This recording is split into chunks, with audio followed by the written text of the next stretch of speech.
તળાજા શેત્રુંજી નદીમાંથી એક યુવાન ડૂબ્યો હતો। ગોરખી ગામે રહેતો યુવાન શેત્રુંજી નદીમાં માછીમારી કરવા ગયા હતા। વિનોદભાઈ ભીખાભાઈ પરમાર નામનો યુવાન સાંજના સમયે માછીમારી માટે ગયો હતો। માછી મારવા ગયેલ યુવાન અચાનક ઊંડા પાણીમાં ગરકાવ થતા પાણીમાં ડૂબવા લાગેલ।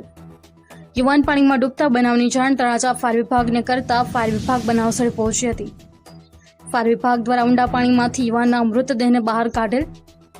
બનાવની જાણ તળાજા પોલીસને કરાતા પોલીસ ટીમ પહોંચી બનાવ સ્થળે। પોલીસ દ્વારા યુવાનની લાશ તે માટે હોસ્પિટલ ખાતે મોકલી આપેલ।